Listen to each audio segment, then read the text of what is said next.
AI has been the most controversial topic in the gaming industry as of late. Heated arguments are born no matter what the subject is about. So in this video, I'm going to make a final commentary on this topic and solidify my stance on the matter that AI used as a tool to help game development is good. It's bad when it's used as a replacement for paid creative work. So, guys, listen, I'm just a dude that has no benefit whatsoever from AI being in game. Okay, I'm here to cool things down and show a good distinction between the good use of AI and the bad use of AI in the gaming industry, or as a whole. Now, like a lot of people, when I first read about the AI being used in the video game industry, my initial reaction was shock, and it's shown in my previous videos about the topic. But after calming myself down and reading more about how AI is being implemented, and after I've seen the different takes that's been going on on my previous videos, comments, and on X, I realized that there's a lot of chaos when someone tries to argue their stance. So let's lay it all out. What AI is doing to hurt the industry, what it's helping, and where I draw the line. First, here's what people are worried about, which I consider legit reasons. We've already seen AAA gaming companies being accused of using AI assets in their arts. I've shown in the newest Call of Duty game, Black Ops 7. I've already made a video about that, talked about it extensively. This only means that these big companies are now becoming even more lazy, and while still slapping that $70 price tag on our games. Other than that, we have replacing real paid creative work, like artists, writers, and voice actors with AI prompts or generative AI, and not even disclosing it. Just hiding it altogether, making it seem like everything is normal, everything is fine, or like, oh, we paid for these people, we paid for this kind of work, which is not true. Even if it's a licensed AI product, I still judge it whether it's cutting paid creative work, hiding shortcuts from us, and still giving us the same price tag, or degrading the value for players.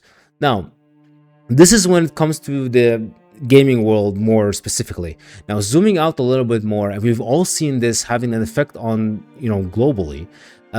Big tech companies like Google, Microsoft, and Nvidia buying up all the RAMs and SSDs available in the market and fundamentally fucking it over.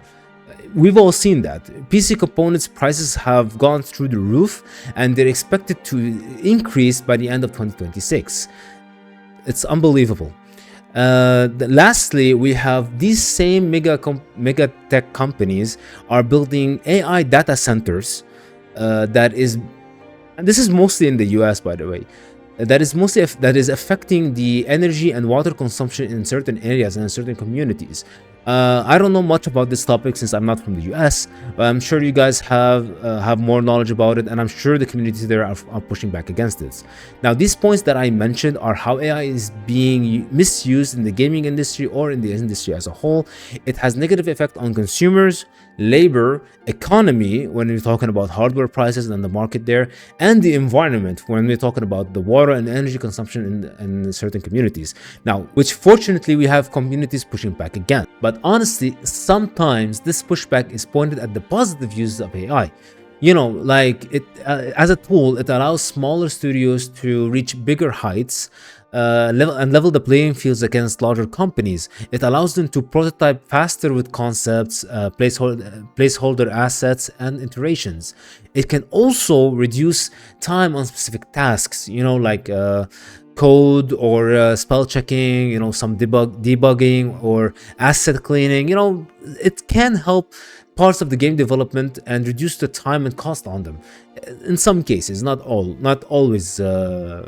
It's not always there, and it sometimes help with brainstorming variations, like finding references and mock-up, like what the CEO of Larian Studios had mentioned, just help the artist to conceptualize a vision that he has, and so he can see it in front of him with prompts, for just faster way to get the creative juice going, and not using that prompts in the game. I would add it, just use it as an example for them to make the concept more real. with what they're thinking about. And lastly, it's like it helps with accessibility and tooling, like QA supports, readability options, localization draft, like subtitles, captions, audio description, and general bug reports. Now, finally, after all said and done, you can see clearly the use of AI in gaming and the difference between tool use and the replacement for paid creative work, like artists, writing, and voice act. Like I said in the beginning, in my own opinion, using AI to help game developers achieve their dreams is alright in my book, as long as it's transparent and used only as a tool. It shouldn't, under any circumstance, replace human paid creative work or be hidden throughout the game development process. Now, I don't know if this video will help change minds or not. At the very least, I want to keep myself level-headed and provide you guys and keep offering you guys with more sound and logical takes. Now, if you've made it this far, what's your line in the sand? Let me know in the comments down below. Thank you for reaching the end. Your support with likes and subs will helps me keep pushing out this sort of content. I appreciate you all, and thank you. See you in the next one. Bye bye.